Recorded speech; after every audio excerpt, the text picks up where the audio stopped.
നമ്മൾ ഏതെങ്കിലും ഒരു മ്യൂച്വൽ ഫണ്ടിൽ ഇൻവെസ്റ്റ് ചെയ്യാം അല്ലെങ്കിൽ എസ്-ഐ-പി തുടങ്ങാമെന്ന് ആഗ്രഹിക്കുമ്പോൾ അല്ലെങ്കിൽ വിചാരിക്കുമ്പോൾ തന്നെ കുറേയധികം മ്യൂച്വൽ ഫണ്ടുകളായിരിക്കും നമ്മുടെ മുന്നിലേക്ക് എത്തുന്നത്. അപ്പോൾ ഇതിൽ നിന്നും ഏത് മ്യൂച്വൽ ഫണ്ടിലാണ് നമ്മൾ ഇൻവെസ്റ്റ് ചെയ്താൽ കൂടുതൽ ലാഭം കിട്ടുന്നത് അല്ലെങ്കിൽ നമുക്കൊരിക്കലും നഷ്ടം വരാതെ നല്ല രീതിയിൽ ഉള്ള ഒരു പ്രോഫിറ്റ് കിട്ടാനുള്ള സാധ്യതയുള്ള മ്യൂച്വൽ ഫണ്ട് ഏതാണ് എന്ന് നമ്മൾ അന്വേഷിക്കുമ്പോൾ നമ്മൾ കുറേയധികം കാറ്റഗറികൾ മനസ്സിലാവും. അതായത് equity, hybrid fund, tax saver fund, ഡെപ്റ്റ് ഫണ്ട്, കമ്മോഡിറ്റി ഫണ്ട്, ഇങ്ങനെ കുറേയധികം മേഖലകളിലുള്ള മ്യൂച്വൽ ഫണ്ടുകളെ പറ്റി നമ്മൾ മനസ്സിലാക്കും. അതിനുശേഷം നമ്മൾ ഇത്തരത്തിലുള്ള മ്യൂച്വൽ ഫണ്ടുകളെ പറ്റി മനസ്സിലാക്കിയ ശേഷം പിന്നെയാണ് ഇങ്ങനെയുള്ള എല്ലാ മേഖലകളിലും വിവിധ തരത്തിലുള്ള കമ്പനികൾ മ്യൂച്വൽ ഫണ്ടുകൾ ആരംഭിച്ചിട്ടുണ്ട് എന്ന് മനസ്സിലാക്കുന്നത്. ഉദാഹരണത്തിന് Aditya Birla Sun Life mutual fund, അല്ലെങ്കിൽ Axis mutual fund, Bajaj Finserv mutual fund, Bandhan mutual fund, Bank of India mutual fund, Baroda, BNB അല്ലെങ്കിൽ capital, mint, DSP mutual fund, ഇങ്ങനെ ഒരു 50-60 കമ്പനികളുടെ മ്യൂച്വൽ ഫണ്ടുകൾ നമുക്ക് അവൈലബിൾ ആണ്. അപ്പോൾ എല്ലാം കൂടെ നമ്മൾ ടോട്ടൽ നോക്കുമ്പോൾ ഒരു 6000-ഓളം മ്യൂച്വൽ ഫണ്ടുകൾ തന്നെ നമ്മുടെ മുന്നിലേക്ക് വരും. ഇതിൽ നിന്നും നമുക്ക് ഏത് മ്യൂച്വൽ ഫണ്ട് തിരഞ്ഞെടുക്കണമെന്ന് നമുക്ക് ടോട്ടലി കൺഫ്യൂഷൻ ആകും. പ്രധാനപ്പെട്ട കാര്യം, നമുക്ക് ഒരു 3 വർഷത്തിൽ എത്ര ശതമാനം റിട്ടേൺ തന്നിട്ടുള്ള ഒരു മ്യൂച്വൽ ഫണ്ടാണ് നമ്മൾ തിരഞ്ഞെടുക്കേണ്ടത്, അതുപോലെ ടോപ്പ് റേറ്റഡ് ആയിട്ടുള്ള മ്യൂച്വൽ ഫണ്ട് ഏതാണ്, ഏറ്റവും നല്ല കമ്പനി ഏതാണ്. അപ്പോൾ ഇങ്ങനെയൊക്കെ പറയുമ്പോൾ ആരെങ്കിലും ഒന്ന് സജസ്റ്റ് ചെയ്യുന്ന ഒരു കമ്പനി ആയിരിക്കും കാനറ റബേക്കോ മ്യൂച്വൽ ഫണ്ട് എന്ന് പറയുന്നത്. അപ്പോൾ കുറച്ച് കാലമായിട്ട് കാനറ റബേക്കോ മ്യൂച്വൽ ഫണ്ടുകളെല്ലാം തന്നെ ആ കമ്പനിയുടെ കാനറയുടെ മ്യൂച്വൽ ഫണ്ട് ഏകദേശം കുറേ മ്യൂച്വൽ ഫണ്ടുകൾ തന്നെ വളരെയധികം നല്ല നിലവാരത്തിലാണ്, ആവറേജ് നോക്കിക്കഴിഞ്ഞാൽ നല്ല രീതിയിലാണ് പോയിക്കൊണ്ടിരിക്കുന്നത്. അപ്പോൾ നമ്മൾ ഇന്നത്തെ വീഡിയോയിൽ പറയാൻ പോകുന്നത് കാനറ റബേക്കോ മ്യൂച്വൽ ഫണ്ടുകളിലുള്ള കുറേയധികം ഒരു 30ഓളം കമ്പനികളെ നമ്മൾ അനലൈസ് ചെയ്തിട്ട് അതിൽ ഏറ്റവും നല്ല മ്യൂച്വൽ ഫണ്ട് ഏതാണ് എന്നുള്ളതും അതിനുശേഷമുള്ളത്, അപ്പോൾ നമുക്ക് ടോപ്പ് റേറ്റഡ് ആയിട്ടുള്ളത് അല്ലെങ്കിൽ ഏറ്റവും കൂടുതൽ ബെനിഫിറ്റ് കിട്ടുന്നത് ഏതാണ്, നമുക്ക് നഷ്ടം വരാതിരിക്കുന്നത് ഏതാണ്, ടോട്ടലി നമ്മൾ കാനറ റബേക്കോ മ്യൂച്വൽ ഫണ്ടുകളെ കുറിച്ച് നമുക്ക് ഒരു ഏകദേശം ഒരു ധാരണ നിങ്ങൾക്ക് മനസ്സിലാവും. അതിനുശേഷം നിങ്ങൾക്ക് കാനറ റബേക്കോ മ്യൂച്വൽ ഫണ്ടിൻ്റെ ഏത് മ്യൂച്വൽ ഫണ്ടിൽ നിങ്ങൾക്ക് ഇൻവെസ്റ്റ് ചെയ്യാമെന്ന് തീരുമാനമെടുക്കാവുന്നതാണ്. അപ്പോൾ നമ്മുടെ ചാനൽ ആദ്യമായിട്ടാണ് കാണുന്നതെങ്കിൽ മ്യൂച്വൽ ഫണ്ടുകളെ കുറിച്ചുള്ള കൂടുതൽ വീഡിയോസുകൾ നിങ്ങൾക്ക് ലഭിക്കുന്നതിന് വേണ്ടിയിട്ട് തീർച്ചയായിട്ടും നമ്മുടെ ചാനൽ സബ്സ്ക്രൈബ് ചെയ്യുക. സബ്സ്ക്രൈബ് ചെയ്ത് കഴിയുമ്പോൾ നിങ്ങൾക്ക് നമ്മളിടുന്ന ഓരോ മ്യൂച്വൽ ഫണ്ടിൻ്റെയും ഡീറ്റെയിൽസുകൾ നോട്ടിഫിക്കേഷനായിട്ട് കിട്ടും. അപ്പോൾ നിങ്ങൾക്ക് അത് മനസ്സിലാക്കുവാനും അതുപോലെ നിങ്ങൾക്ക് മ്യൂച്വൽ ഫണ്ടിൽ കൃത്യമായിട്ടുള്ള വിവരങ്ങൾ മനസ്സിലാക്കിയിട്ട് നിങ്ങൾക്ക് അതിൽ നിന്ന് നിക്ഷേപം പിൻവലിക്കുമെന്നതിനും ആരംഭിക്കുന്നതിനും ഒക്കെ സഹായിക്കുന്നതാണ്. അപ്പോൾ നമുക്ക് നേരെ വീഡിയോയിലേക്ക് പോകാം. ഞാൻ ആദ്യം പറഞ്ഞതുപോലെ തന്നെ കുറേയധികം മ്യൂച്വൽ ഫണ്ട് കമ്പനികളുണ്ട്. അതിൽ ഏകദേശം മികച്ച ഒരു 10 കമ്പനികൾ എടുത്തു കഴിഞ്ഞാൽ അതിൽ ഏറ്റവും 10 കമ്പനികളിലുള്ള ഒരു കമ്പനി ആയിരിക്കും കാനറ റബേക്കോ മ്യൂച്വൽ ഫണ്ട് എന്ന് പറയുന്നത്. അപ്പോൾ ഈ മ്യൂച്വൽ ഫണ്ടിൽ തന്നെ കുറേയധികം നമുക്ക് 3 വർഷത്തെ റിട്ടേൺ നമ്മൾ നോക്കിക്കഴിയുമ്പോൾ 30% മുതൽ 7% വരെ ആവറേജ് കൊടുത്തിട്ടുള്ള കുറേയധികം മ്യൂച്വൽ ഫണ്ടുകളുണ്ട്. അതിൽ നമ്മൾ ഇവിടെ നോക്കുന്നത് 3 വർഷത്തെയാണ്. അതിനുശേഷം നമുക്ക് 1 വർഷത്തത് സമയം കിട്ടുകയാണെങ്കിൽ നോക്കാം. അപ്പോൾ നമുക്ക് കഴിഞ്ഞ 3 വർഷത്തിൽ 7%, 7.55% ആവറേജ് റിട്ടേൺ കൊടുത്ത കുറേയധികം ഒരു 4 മ്യൂച്വൽ ഫണ്ടുകളുണ്ട് കാനറ റബേക്കോയിൻ്റെ. അത് തന്നെയാണ് Canara Robeco saving fund direct monthly reinvestment എന്ന് പറയുന്ന ഒരു മ്യൂച്വൽ ഫണ്ട്. അതേപോലെ തന്നെ റിട്ടേൺ കൊടുത്തതാണ് Canara Robeco fund direct weekly reinvestment. അപ്പോൾ ഇത് രണ്ടും എന്താണ് റീഇൻവെസ്റ്റ്മെന്റ് എന്ന് ചോദിച്ചു കഴിഞ്ഞാൽ, ഈ മ്യൂച്വൽ ഫണ്ടിൽ നിന്ന് കിട്ടുന്ന റിട്ടേണിനെ വീണ്ടും ഒരു മാസം ആകുമ്പോൾ അതിനെ അവർ തിരിച്ച് അതിലേക്ക് ഇൻവെസ്റ്റ് ചെയ്യും. മറ്റേത് വീക്കിലി ആകുമ്പോൾ ആഴ്ചയിൽ ഇൻവെസ്റ്റ് ചെയ്യും. അപ്പോൾ ഇങ്ങനെ രണ്ടും റീഇൻവെസ്റ്റ് ചെയ്യുന്ന മ്യൂച്വൽ ഫണ്ടുകളാണ് Canara Robeco saving fund direct IDCF monthly റീഇൻവെസ്റ്റ്മെന്റും വീക്കിലി റീഇൻവെസ്റ്റ്മെന്റും. ഇത് രണ്ടും തന്നെ നമ്മൾ നോക്കിക്കഴിഞ്ഞാൽ 7.55% തന്നെയാണ് റിട്ടേൺ കൊടുത്തിട്ടുള്ളത് 3 വർഷത്തിനുള്ളിൽ. ഇത് ഈ കാറ്റഗറിയിലുള്ള മറ്റുള്ള മ്യൂച്വൽ ഫണ്ടുകളെ വെച്ച് നോക്കുമ്പോൾ ഇത് വളരെ ശരാശരി വളരെ കുറവാണെന്ന് മനസ്സിലാക്കും. അതായത് 8.25% വരെ മറ്റുള്ള കമ്പനികൾ റിട്ടേൺ കൊടുത്ത സമയത്താണ് ഈ കാനറ റബേക്കോ സേവിംഗ് ഫണ്ട് എന്ന് പറയുന്നത് റീഇൻവെസ്റ്റ് ചെയ്യുന്ന മ്യൂച്വൽ ഫണ്ടുകൾ രണ്ടും 7.55% കൊടുത്തിട്ടുള്ളത്. അത് കഴിഞ്ഞ് വരുന്നത് Canara Robeco saving fund pay out IDCW pay out എന്ന് പറയുന്നത് മന്ത്ലി ഉണ്ട്, പേ ഔട്ട് ഉണ്ട്, ഡയറക്റ്റ് പേ ഔട്ട് ഉണ്ട്, വീക്കിലി ഉണ്ട്. ഇത് രണ്ടും അതുപോലെ തന്നെയാണ് കൊടുത്തിട്ടുള്ളത്. അപ്പോൾ നിങ്ങൾക്ക് ഒരു ഫിക്സഡ് ഡെപ്പോസിറ്റ് ഇടുന്നതിന് തുല്യമായിട്ടോ അല്ലെങ്കിൽ ആനുപാതികമായിട്ടോ അതിനപ്പുറമോ ഉള്ള ഒരു മ്യൂച്വൽ ഫണ്ടിൽ നിങ്ങൾക്ക് ഇൻവെസ്റ്റ് ചെയ്യണം. വലിയ ടെൻഷനൊന്നും എടുക്കാൻ വയ്യ, റിസ്ക് ഒന്നും എടുക്കാൻ വയ്യാത്ത ഒരു മ്യൂച്വൽ ഫണ്ടിലാണ് ഇൻവെസ്റ്റ് ചെയ്യുന്നതെങ്കിൽ വളരെയധികം ലാഭമൊന്നും നിങ്ങൾക്ക് പ്രതീക്ഷിക്കാൻ പറ്റാത്ത 4 മ്യൂച്വൽ ഫണ്ടുകളാണ് ഞാൻ ഇപ്പോൾ പറഞ്ഞത്. അപ്പോൾ ഇതിന് കുറച്ചുകൂടെ നിങ്ങൾക്ക് റിസ്ക് എടുക്കാൻ പറ്റും, അല്ലെങ്കിൽ കൂടുതൽ ബെനിഫിറ്റ് വേണം, നിങ്ങൾക്ക് കുറച്ചുകൂടെ പ്രോഫിറ്റ് ഉണ്ടാവണം എന്ന് വിചാരിക്കുകയാണെങ്കിൽ നമുക്ക് തിരഞ്ഞെടുക്കാവുന്ന കാനറ റെബോക്കോയുടെ കുറേയധികം മ്യൂച്വൽ ഫണ്ടുകളുണ്ട്. അപ്പോൾ അവ ഏതൊക്കെയാണെന്ന് ചോദിച്ചു കഴിഞ്ഞാൽ ഏറ്റവും പ്രധാനപ്പെട്ടത് കാനറ റെബോക്കോ കൺസർവേറ്റീവ് ഹൈബ്രിഡ് ഫണ്ട്. അപ്പോൾ ഹൈബ്രിഡ് ഫണ്ട് എന്ന് പറയുന്നത് എന്താണ് എന്നുള്ള കാര്യം ഞാൻ കുറേയധികം വീഡിയോകൾ ചെയ്തിട്ടുണ്ട്. നമ്മുടെ ചാനൽ കയറി നിങ്ങൾ നോക്കിക്കഴിഞ്ഞാൽ എന്താണ് ഹൈബ്രിഡ് ഫണ്ടുകളെന്ന് നിങ്ങൾക്ക് ഷോർട്ട് വീഡിയോയിലൂടെ തന്നെ നിങ്ങൾക്ക് മനസ്സിലാക്കാൻ പറ്റും. അപ്പോൾ ഈ ഹൈബ്രിഡ് ഫണ്ടുകളെല്ലാം തന്നെ കാനറ റെബേക്കോ കൺസർവേറ്റീവ് ഫണ്ടുകൾ, അതിൽ തന്നെ മന്ത്ലി പേ ഔട്ട് ഉണ്ട്, നമുക്ക് വീക്കിലി പേ ഔട്ട് ഉണ്ട്, ക്വാർട്ടർലി പേ ഔട്ട് ഉണ്ട്. ഇതെല്ലാം തന്നെ ഒരേപോലെയാണ് റിട്ടേൺ കൊടുത്തിട്ടുള്ളത് കഴിഞ്ഞ 3 വർഷത്തിൽ 9.92%. അപ്പോൾ നിങ്ങൾക്ക് കാനറ റെബേക്കോയുടെ ഞാൻ ആദ്യം പറഞ്ഞ ഫണ്ടുകളെ വെച്ച് നോക്കുമ്പോൾ, അതായത് റീഇൻവെസ്റ്റ്മെൻറ്റ് സേവിങ് ഫണ്ട് ഡയറക്റ്റ് എന്ന് പറയുന്ന മ്യൂച്വൽ ഫണ്ടുകളെ വെച്ച് നോക്കുമ്പോൾ അതിനേക്കാളും കുറച്ചുകൂടെ ബെറ്റർ ആയിട്ടുള്ളതാണ് കാനറ റെബേക്കോ കൺസർവേറ്റീവ് ഫണ്ടുകൾ. ഇത് കൺസർവേറ്റീവ് ഹൈബ്രിഡ് ഫണ്ടുകൾ ആണ് എന്നുള്ള കാര്യം കൂടെ നിങ്ങൾ ഓർമ്മിച്ചിരിക്കുക. അപ്പോൾ ഇത്തരത്തിലുള്ള മ്യൂച്വൽ ഫണ്ടുകളിൽ നിങ്ങൾ ഇൻവെസ്റ്റ് ചെയ്യുവാണെങ്കിൽ തീർച്ചയായിട്ടും 9.92% റിട്ടേൺ ലഭിക്കും. അതിനുശേഷം വരുന്ന മ്യൂച്വൽ ഫണ്ടുകളാണ് Canara Robeco equity hybrid direct fund. അപ്പോൾ ഈ കാനറ റെബേക്കോ എന്ന് പറയുന്ന കമ്പനിയുടെ ഇക്വിറ്റി ഹൈബ്രിഡ് ഫണ്ട് ഡയറക്റ്റ് 2 ഉണ്ട്. നമുക്ക് അത് ഏതൊക്കെയാണെന്ന് ചോദിച്ചു കഴിഞ്ഞാൽ 2 കഴിഞ്ഞ 3 വർഷത്തിൽ 15.28% ഈ 2 മ്യൂച്വൽ ഫണ്ടുകളും റിട്ടേൺ കൊടുത്തത്. അപ്പോൾ നമ്മൾ ആദ്യത്തേതിനേക്കാളും കുറച്ചുകൂടെ റിട്ടേൺ കിട്ടിയതാണ് hybrid fund direct monthly pay out. അതിനേക്കാളും കൂടുതൽ ബെനിഫിറ്റ് ഉള്ളതാണ് 15%. നമ്മൾ ആദ്യം പറഞ്ഞ സേവിങ്ങിനേക്കാളും ഒരു ഇരട്ടി കൂടെ 7% പറഞ്ഞാൽ അതിൻ്റെ ഇരട്ടിയിലധികം പ്രോഫിറ്റ് കിട്ടുന്ന 2 മ്യൂച്വൽ ഫണ്ടുകളാണ് കാനറ റെബേക്കോ ഇക്വിറ്റി ഹൈബ്രിഡ് ഫണ്ടുകൾ. അപ്പോൾ ഈ ഹൈബ്രിഡ് ഫണ്ട് കാനറ ബാങ്കിൻ്റെ ഭയങ്കരമായിട്ടുള്ള ഒരു റിസ്ക് ആണെന്ന് പറയാനും പറ്റില്ല. എന്നാൽ സ്റ്റോക്ക് മാർക്കറ്റിലുള്ള സ്റ്റോക്കുകളുടെ വില ഇടിയുന്ന, ഇക്വിറ്റിയിലുള്ള സ്റ്റോക്കുകളുടെ വില ഇടിയുന്നതിനനുസരിച്ചിട്ട് ഇത് ആനുപാതികമായിട്ട് ഈ മ്യൂച്വൽ ഫണ്ടിൻ്റെയും വില കുറയാനുള്ള സാധ്യതയുണ്ട്. അതായത് NAVയുടെ വില കുറയാനുള്ള സാധ്യതയുണ്ട്. അപ്പോൾ അതുകൊണ്ട് തന്നെ റിസ്ക്കും കൂടുതലാണ്. അപ്പോൾ നമുക്ക് പ്രോഫിറ്റ് കിട്ടുന്നതും കൂടുതലാണ്.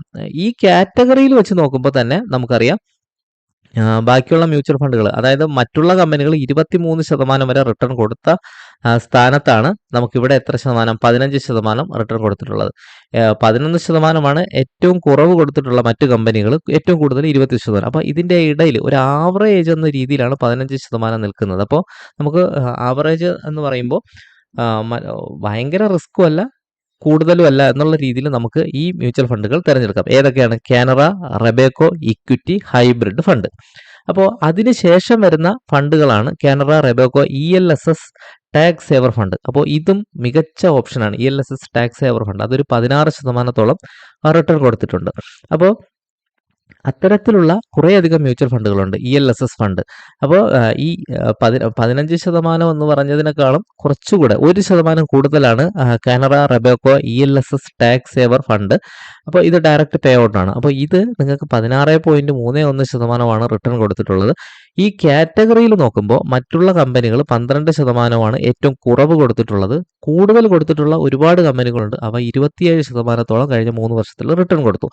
പക്ഷേ നമ്മുടെ ഈ Canara Robeco ELSS tax saver fund 16%. അപ്പോൾ നമുക്ക് അതും ഒരു ആവറേജ് മ്യൂച്വൽ ഫണ്ടാണ് നമുക്ക് എന്ന് മനസ്സിലാക്കാം.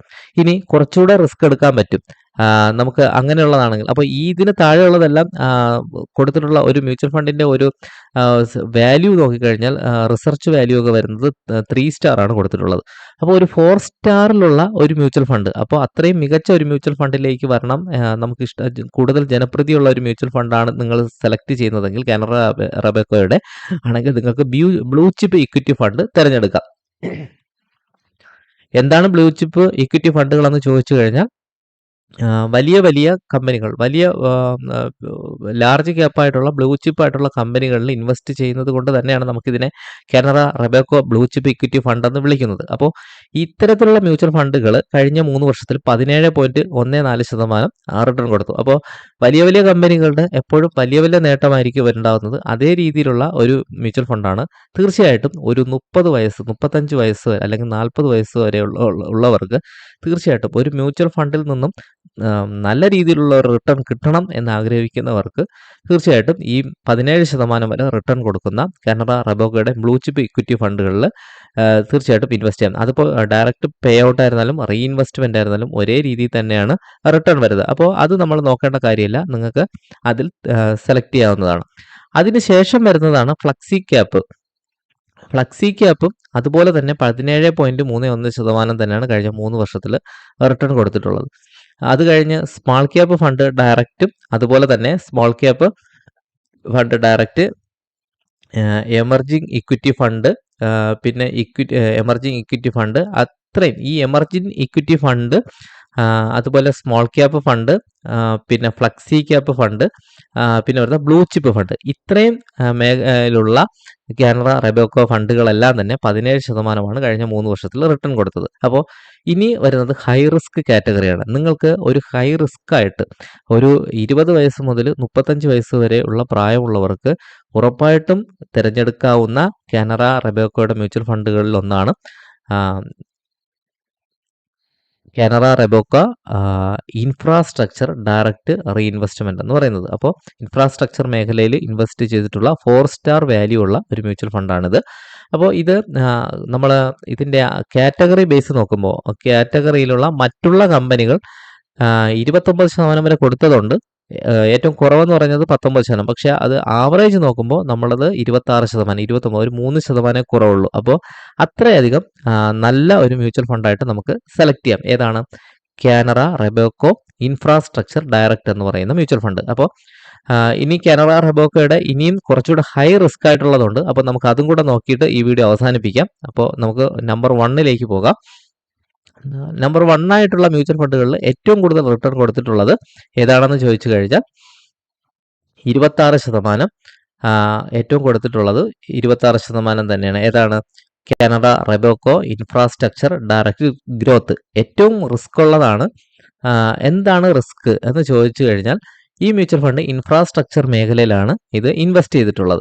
അപ്പോൾ അതിൻ്റെ ഏറ്റവും വലിയ ഗുണമെന്ന് പറഞ്ഞാൽ ഇന്ത്യയിൽ അതിവേഗമാണ് ഇൻഫ്രാസ്ട്രക്ചർ വളരുന്നത്. അപ്പോൾ അതിനനുസരിച്ച് നമ്മുടെ ഈ മ്യൂച്വൽ ഫണ്ടും വളരാനുള്ള ചാൻസ് ഉണ്ട്. പക്ഷേ നമ്മുടെ സർക്കാരിന് എന്തെങ്കിലും സംഭവിച്ച് രാഷ്ട്രീയമായിട്ടോ അല്ലെങ്കിൽ സാമ്പത്തികമായിട്ടോ എന്തെങ്കിലും തിരിച്ചടി ഉണ്ടായി ഇന്ത്യയുടെ ഇൻഫ്രാസ്ട്രക്ചർ മേഖലയ്ക്ക് എന്തെങ്കിലും ഒരു ഡൗൺ വരികയാണെങ്കിൽ നമുക്ക് എന്ത് ചെയ്യും? നമ്മളിട്ട പൈസ നഷ്ടപ്പെടാനുള്ള ചാൻസ് ഉണ്ട്. വളരെയധികം ചാൻസ് കുറവാണ് ഈ ഒരു കാര്യത്തിൽ. എന്നിരുന്നാലും നമുക്ക് ഇൻഫ്രാസ്ട്രക്ചർ മേഖല അതിവേഗം വളർന്നുകൊണ്ടിരിക്കുന്നത് 26% മ്യൂച്വൽ ഫണ്ട് റിട്ടേൺ കൊടുത്തിട്ടുള്ളത് കൊണ്ട് Canara Robeco infrastructure direct fund നമുക്ക് ഏറ്റവും റിസ്ക് കൂടിയതും ഏറ്റവും കൂടുതൽ പ്രോഫിറ്റ് ഉള്ളതുമായിട്ട് നമുക്ക് മനസ്സിലാക്കാം. മറ്റുള്ള കാറ്റഗറിയിലുള്ളത് വെച്ച് നോക്കുമ്പോൾ ആവറേജ് ആണ്. ആവറേജ് എന്ന് വരുമ്പോൾ തന്നെ നമുക്കറിയാം കൂടുതലുമല്ല കുറവുമല്ല, ടെൻഷൻ കൂടുതൽ എടുക്കേണ്ട ആവശ്യമില്ല, എന്നാൽ നമുക്ക് പ്രോഫിറ്റും ഉണ്ട്. ആ ഒരു രീതിയിൽ നമുക്ക് നോക്കുമ്പോൾ ഇത് സെലക്ട് ചെയ്യാവുന്നതാണ്. ഇനി നമുക്ക് അതിന് തൊട്ട് താഴെ വരുന്നത് 17% വരുന്ന കാനറയുടെ ആണ് എമർജിങ് ഇക്വിറ്റി എന്ന് പറയുന്നത്. അതേ രീതിയിലുള്ളതാണ് സ്മോൾ ക്യാപ്പ്, പിന്നെ ഫ്ലക്സി ക്യാപ്പ്, പിന്നെ വരുന്നത് ബ്ലൂ ചിപ്പ്. ഇത്രയും നമുക്ക് ഒരു ഹൈ റിസ്ക് അല്ല, റിസ്ക് ഉണ്ട്. അതായത് സ്റ്റോക്ക് മാർക്കറ്റിൽ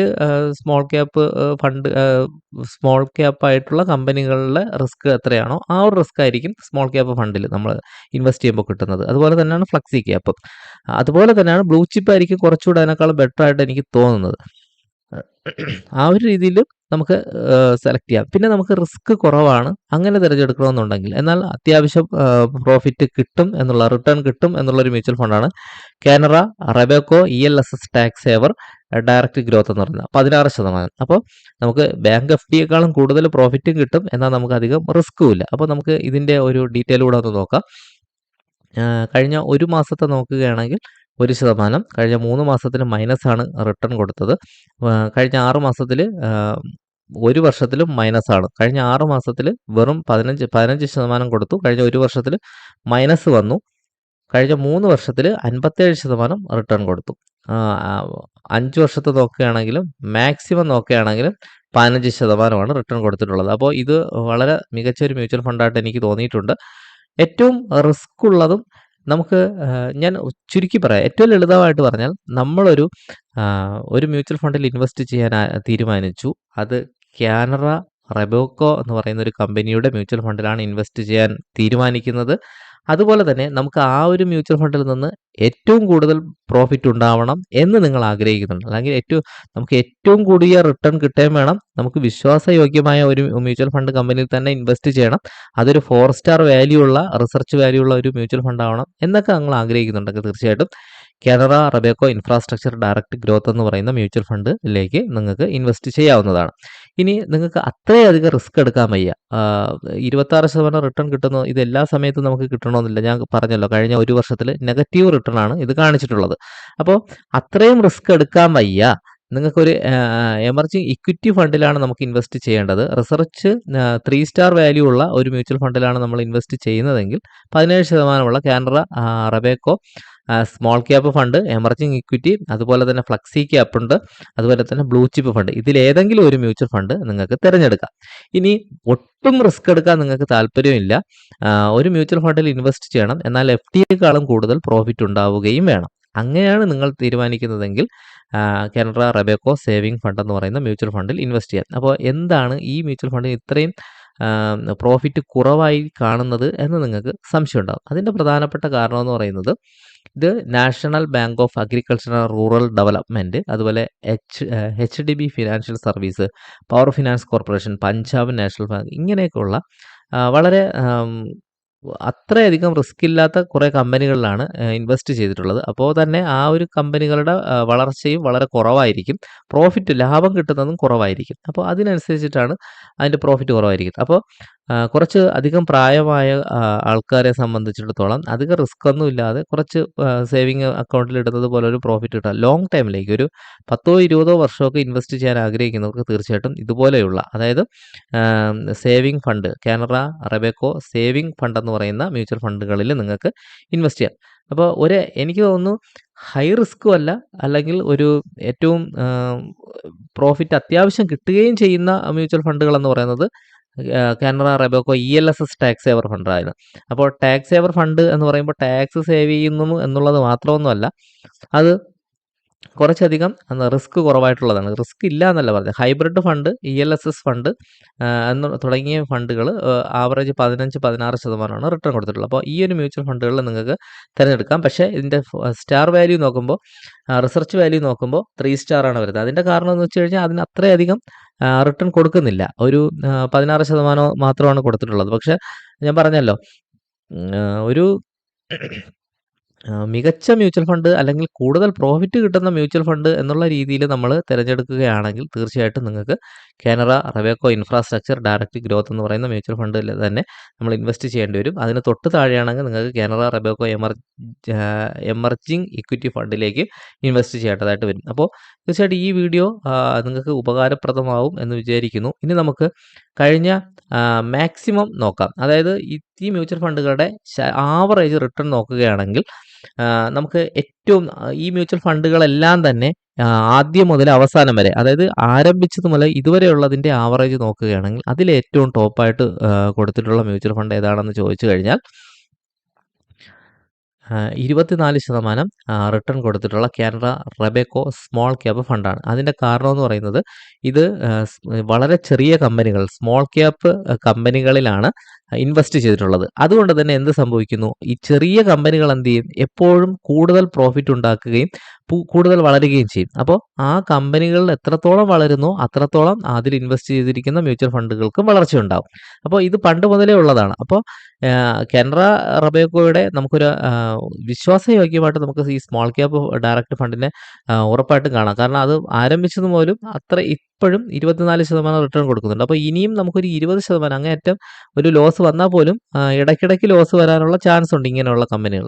നമുക്ക് എന്ത് ചെയ്യാം, ഒരു ഇത്തരത്തിലുള്ള 24% റിട്ടേൺ കിട്ടുന്ന സ്മോൾ ക്യാപ്പ് ഫണ്ടിലേക്ക് ഇൻവെസ്റ്റ് ചെയ്യാം.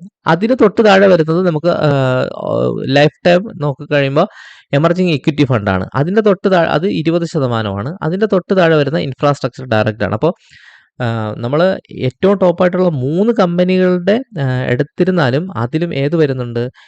Canara Robeco infrastructure direct growth വരുന്നുണ്ട്. കഴിഞ്ഞ 3 വർഷത്തിൽ ഏറ്റവും ടോപ്പായിരുന്നു. അതിൻ്റെ ലൈഫ് ടൈം നോക്കുമ്പോഴും അതിൽ 3-ാം സ്ഥാനം വരുന്ന ഒരു മ്യൂച്വൽ ഫണ്ടാണ് ഇൻഫ്രാസ്ട്രക്ചർ എന്ന് പറയുന്നത്. അപ്പോൾ നമുക്ക് തീർച്ചയായിട്ടും അത് ഒരു പരിഗണിക്കാവുന്നതാണ്. 2-ാം സ്ഥാനം നമുക്ക് വേണമെങ്കിൽ റെബേക്കോ ഇമർജിംഗ് ഇക്വിറ്റി കൊടുക്കാം. 3-ാം സ്ഥാനം സ്മോൾ ക്യാപ്പിലും കൊടുക്കാം. പിന്നെ വരുന്നത് 4-ാം സ്ഥാനം ഞാൻ പറഞ്ഞല്ലോ, അധിക റിസ്ക് ഇല്ലാത്തത് 15% കൊടുത്തിട്ടുണ്ട്. ഇത് ലോങ് ടൈമിലേക്കാണ്. ഇത് നമുക്ക് ഒരിക്കലും നഷ്ടം വരാതെ പോകുന്ന സംഭവങ്ങളാണ്. ഈ ELSS ടാക്സ് സേവറും ബ്ലൂ ചിപ്പും. ബ്ലൂ ചിപ്പ് എന്ന് പറയുന്നത് ഇപ്പോൾ ടാറ്റ മോട്ടോഴ്സ് എന്ന് പറയുന്ന ഒരു കമ്പനി, അല്ലെങ്കിൽ നമുക്ക് റിലയൻസ് എന്ന് പറയുന്ന ഒരു കമ്പനി, ഇതൊക്കെ ബ്ലൂ ചിപ്പ് കമ്പനികളാണ്. ഇവരൊക്കെ വലിയ കമ്പനിയാണ്. അവർക്കിനി അധികം കൂടുതൽ പ്രോഫിറ്റ് അല്ല, അവരിങ്ങനെ ലാഭം എടുത്ത് ഇങ്ങനെ പോയിക്കൊണ്ടിരിക്കുകയാണ്. അല്ലാതെ വളരുന്ന കമ്പനികളല്ല. ഓൾറെഡി അവർ വളർന്ന കമ്പനികളായിരിക്കും. ആ കമ്പനികളിലാണ് ഈ മ്യൂച്വൽ ഫണ്ട് ഇൻവെസ്റ്റ് ചെയ്തിട്ടുള്ളത്. ഏതാണ്? Blue chip equity fund. അപ്പോൾ അതുകൊണ്ട് തന്നെ എന്ത് സംഭവിക്കുന്നു എന്ന് ചോദിച്ചു കഴിഞ്ഞാൽ, അതിനൊരു ശരാശരി പ്രോഫിറ്റ് ഇങ്ങനെ എല്ലാ വർഷവും അല്ലെങ്കിൽ എല്ലാ കാലവും ഉണ്ടാക്കിക്കൊണ്ടിരിക്കും. ആ ഒരു പ്രോഫിറ്റ് നമുക്ക് നേടണം എന്നുണ്ടെങ്കിൽ നമുക്ക് എന്ത് ചെയ്യാം? ഈ Canara Robeco blue chip equity ഫണ്ടിലേക്ക് ഇൻവെസ്റ്റ് ചെയ്യാം. നമ്മൾ ഈ ബ്ലൂ ചിപ്പ് മ്യൂച്വൽ ഫണ്ട് കമ്പനികളിൽ ഏറ്റവും ടോപ്പായിട്ടുള്ള ഒരു മ്യൂച്വൽ ഫണ്ട് കമ്പനി തന്നെയാണ് ഇത്. കാരണം ചില കമ്പനികൾ -4% ഒക്കെയാണ് ആവറേജ് കൊടുത്തിട്ടുള്ളത്. ആ ഒരു സ്ഥാനത്താണ് ഇവിടെ 15% റിട്ടേൺ കൊടുത്തിട്ടുള്ളത് ആ ലൈഫ് ടൈം നോക്കുകയാണെങ്കിൽ. അതിനുശേഷം ഞാൻ പറഞ്ഞല്ലോ, ടാക്സ് സേവിംഗ് ഫണ്ട് തിരഞ്ഞെടുക്കുകയാണെങ്കിൽ നിങ്ങൾക്ക് ഈ 15% Canara Robeco ELSS tax saver fund mutual ഫണ്ടും നിങ്ങൾക്ക് തിരഞ്ഞെടുക്കാം. അപ്പോൾ ഏകദേശം ഒരു ധാരണ നിങ്ങൾക്ക് കിട്ടിക്കാണുമെന്ന് വിചാരിക്കുന്നു. ആരെങ്കിലും കാനറ റെബേക്കോ യുടെ ഏത് മ്യൂച്വൽ ഫണ്ടിൽ ഇൻവെസ്റ്റ് ചെയ്യണം എന്ന് ഒരു സംശയം തോന്നുകയാണെങ്കിൽ, ആരെങ്കിലും നിങ്ങളോട് ചോദിക്കുകയാണെങ്കിൽ നിങ്ങളിത് കൃത്യമായി പറഞ്ഞു കൊടുക്കുക. അറിയില്ലെങ്കിൽ ഈ വീഡിയോ ഒന്ന് വാട്സപ്പ് വഴിയോ ഏതെങ്കിലും വഴി ഒന്ന് ഷെയർ ചെയ്ത് കൊടുത്താൽ അവർക്ക് ഇത് കണ്ടതിന് ശേഷം ഏകദേശം ഒരു ധാരണയിലെത്താൻ പറ്റും. അതിനുശേഷം നിങ്ങൾക്ക് റിസ്ക് കൂടുതൽ എടുക്കാൻ താല്പര്യമുണ്ടെങ്കിൽ തീർച്ചയായിട്ടും നിങ്ങൾക്ക് ഈ 3 കമ്പനി, ഇപ്പോൾ small cap fund direct, Canara Robeco emerging equity fund, അതുപോലെ Canara Robeco infrastructure direct growth, ഇതിലേതെങ്കിലും ഒരു മ്യൂച്വൽ ഫണ്ട് സെലക്ട് ചെയ്യാം. ഇനി അത്രയും റിസ്ക് എടുക്കാൻ താല്പര്യമില്ല എന്നുള്ളവർക്ക്, കുറച്ച് റിസ്ക്, ആവറേജ് റിസ്ക് എടുക്കാൻ താല്പര്യമുള്ളവർക്ക് Canara Robeco ELSS tax saver fund, blue chip equity fund, അല്ലെങ്കിൽ ഫ്ലക്സി ക്യാപ്പ് ഡയറക്റ്റ് എന്ന് പറയുന്ന ഈ 3 ഫണ്ടിലേതെങ്കിലും ഒന്ന് തിരഞ്ഞെടുക്കാവുന്നതുമാണ്. അപ്പോൾ ഈ വീഡിയോ തീർച്ചയായിട്ടും നിങ്ങൾക്ക് പ്രയോജനം ചെയ്യുമെന്ന് വിശ്വസിക്കുന്നു. അതുപോലെ നമ്മുടെ ചാനൽ സബ്സ്ക്രൈബ് ചെയ്യാത്തവരൊന്ന് സബ്സ്ക്രൈബ് ചെയ്യുക.